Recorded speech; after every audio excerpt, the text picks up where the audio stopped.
প্রতি বছরের মতো এবারেও চাঁদপুরের মতলব উত্তরের শতাধিক পরিবারের মাঝে ঈদ উপহার দিয়েছে মইনিয়া যুব ফোরাম।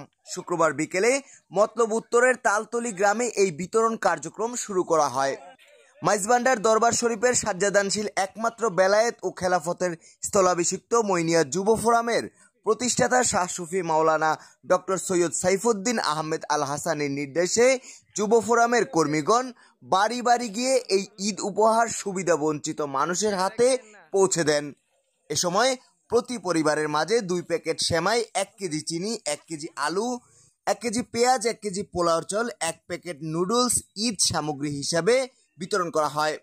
বিতরণকালে মইনিয়া যুব ফোরামের সাবেক কেন্দ্রীয় সাংগঠনিক সম্পাদক খলিফা শাহ মোহাম্মদ কামরুজ্জামান হারুন, কেন্দ্রীয় সহসভাপতি নজরুল ইসলাম মামুন, খলিফা শাহ মোহাম্মদ বোরহানুদ্দিন দর্জি, সেঙ্গারচর পৌর আঞ্জুমান কমিটির সভাপতি মোসলেম দেওয়ান, প্রাইম ডায়াগনস্টিক সেন্টারের পরিচালক গাজী ইকবাল হোসেন স্বপন, জেলা যুব ফোরামের যুগ্ম সাধারণ সম্পাদক ইফতেখার জামান নাহিদ, মতলব উত্তর উপজেলা যুব ফোরামের সাংগঠনিক সম্পাদক মনসুর দেওয়ান, সেঙ্গারচর পৌর যুব ফোরামের সাধারণ সম্পাদক আলমগীর হোসেন ভুইয়া, সহসভাপতি ইমরান হোসেন সহ অন্যান্যরা উপস্থিত ছিলেন। মইনিয়া যুব ফোরামের পক্ষ থেকে আমাদের তালতলী গুনিয়ারপাড় জিনিয়া আশেপাশের প্রায় শতাধিক পরিবারে আমরা ঈদ সাময়িক বিতরণ করতেছি। এবছর মইনিয়া যুব ফোরামের কর্মীদের আর্থিক সহায়তায় আমরা শতাধিক ফ্যামিলিতে ঈদ সামগ্রী উপহার দিচ্ছি। যাদের আমরা তালিকা করেছি প্রত্যেকের বাড়ি বাড়ি গিয়ে মইনিয়া যুব ফোরামের কর্মীরা ঘরে ঘরে ঈদ সামগ্রীগুলো প্যাকেটগুলো পৌঁছে দিবে। আমাদের খুবই ভালো লাগে।